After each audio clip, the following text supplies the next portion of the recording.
Hi guys, this is Ian here in Beijing. I'm up at Liangma River here in the city centre and it's about 7:30 in the morning. So this is the third video upload in my video essay series that I've been sharing with you. Previously in my first essay video I talked about how America may fear China, partly because of China's rise in power, but also because people worldwide can now see that there is another successful model for governing a country, and from that they might ask some rather challenging questions of their incumbent government. Now, America has always said democracy, their version of democracy anyway, should be adopted by everyone, and often they have used force to install that ideology in other countries, whether the other countries wanted it or not, or if it suited the historical customs of the people in the country that the US and its Western allies so desperately wanted to colonise with their version of democracy. We know that, looking at history, that this did not always work out that well. In my second video in this series of video essays, I elaborated on the political theme of the first video. I explored corruption in politics, big money, and how the media, owned by the wealthy few, influence our choices to the point where we are likely to be voting like turkeys voting for Christmas. I also explored how China's system has a version of democracy that supports its chosen style of governance. That surprised people when I said that China had a version of democracy, because we are told that China is an absolute authoritarian state. I ended the previous video with a rather discerning look at the threat of another global conflict and where that would leave us. I did suggest that if we continue down this path as a human species, then it is not going to be that good. It isn't going to end well, people. And that's a friggin' understatement. And I'm speaking quiet because there's a whole lot of people here this early on a Sunday morning fishing and enjoying the absolute serene atmosphere. So I'm actually going to change location. I feel like I'm too quiet. Stick with me here, I've got more to talk about. So I walked down to the side of the river further, but it's still full of people fishing. So maybe still speaking a little bit quiet, but picking up where I left off now, there is a fair chance that Donald Trump could be voted in as the next president of the United States, which is wild when you actually stop to put things into perspective around his current legal status. I like to think part of his popularity with the people in America is because he was not a warmongering president. When you look at his track record on that topic, when he was in office, he didn't start any new wars, which is something to be proud of, I guess, if you're an American president. But when I look into the details, I think he is more popular because the general population are way beyond tired of the system that doesn't seem to be working fairly for them. I still argue that Trump is not your man if that is your concern, but whatever. I have found that in my time, people very rarely change their allegiances, and certainly if it's cult-like an allegiance. But I do think the system of governance is not working fairly or in support of the people. But because of that, and as a way to cover up the ever-increasing cracks in the system, I have a bigger worry. That bigger worry for me would be the idea of war on a global scale, because that war is a way to deflect, distract and diffuse the questions being asked of the ruling governments in the West. I personally am worried about conflict, as are people in Europe and elsewhere when I talk to them. But it seems that America isn't too worried about war, most likely because it has never experienced a modern war on its soil and only references that possibility through over-the-top Hollywood movies, which tend to glorify the American part.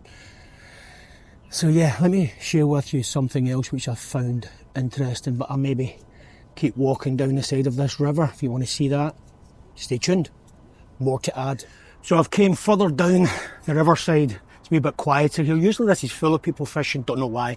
Maybe fishing is better further upstream or upriver. Anyway, What are the USA worried about? So as you can see from this chart here, Americans do not register any major worry in relation to a global conflict, and they are more concerned about the cost of living, where you can see in the chart 52% in the survey raised that as their top concern, and then another 40% highlighting the current economic situation as another top concern. Also, from this chart, we see a lot of worry in America about the social side of living a decent life, with crime and healthcare being the top concerns. Actually, if I was in America, I would certainly have a major concern around social security, which is a ticking time bomb of debt, if you ask me. It's apparently running out of funds for the future generations, or actually more to the point, it's running out of funds for the current generation. So much so that the powers that be, the politicians, are rebranding social security, and they're now calling it an entitlement. Yeah, that's what they're calling it now. As for the healthcare, it must be a frightening situation to know that you could be one illness away from bankruptcy and then falling into desperate times, losing your house and maybe ending up on the streets, homeless. It is an awful situation, and it's often said that a government should be measured on how it treats its young, its elderly and its sick.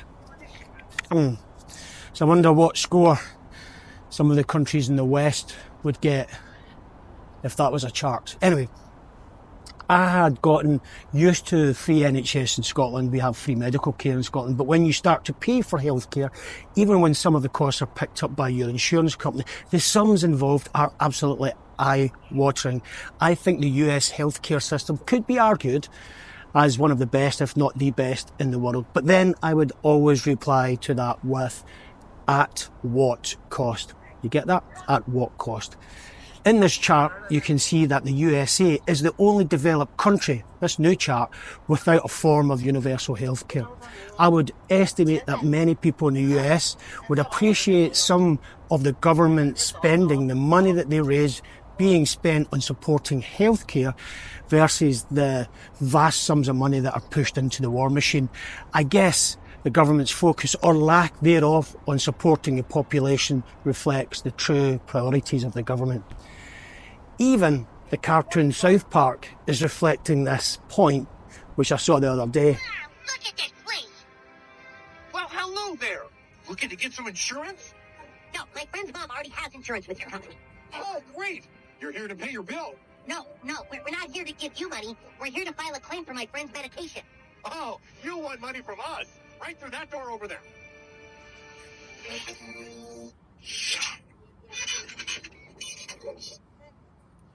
Hello. We want to file a claim to get my friend's weight loss drugs paid for. Oh, okay.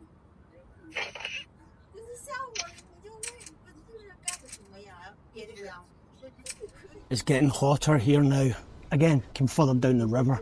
But that South Park episode is fantastic, where they navigate the American healthcare system. Absolutely hilarious, so I recommend that. However, the other thing that I thought would have appeared in the American survey where they're more worried was homelessness. I was expecting homelessness to be a greater concern, to be honest, in America. However, housing does get raised in the chart of what the US is most worried about, but I think that is more related to the rising cost of housing and possibly the lack of new affordable housing, because I know that's a major issue. Interesting, did you know that real estate is almost, if not the largest industry in the USA? And I find that mind-boggling. You can see that in this chart here. Anyway, on this other chart, homelessness, I was a little surprised to see that the UK has a greater homelessness problem per population than the USA. And as you can see from the chart, it's horrific. And this is down to many factors, but the greatest factor for me would be the Tory party, the current government party, their mismanagement of the economy over the years, which has had a clear policy of austerity and a lack of investment. And this has destroyed the country's productivity and eroded the fabric of society. If austerity is your approach to governing, then you should never be surprised by this type of chart where the UK has got a massive homeless problem. And the crazy thing is that the Labour Party, which is expected to sweep to power in the next election on July the 4th, is also framed up as a party to continue the austerity approach. And if you are ever confused or wonder why sensible people are leaving the UK, a country that is set up as nothing more than a bank to serve other countries' money, then yeah, you shouldn't be. That policy of just being a bank is a very risky strategy, and it's everything concentrated around London. That is part of the problem. That is where a massive homeless situation currently is. Anyway, I'm going to move further down the river. Stick with me.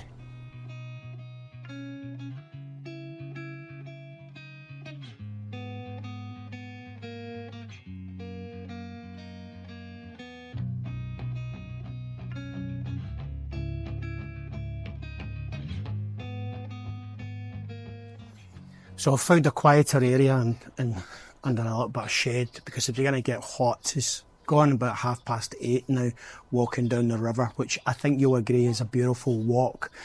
Anyway, I've got a couple of more things that I would like to share with you. I want to share 2 more charts with you before wrapping up this third video essay in this series. So the chart that I'm going to share with you, you should see again appearing here.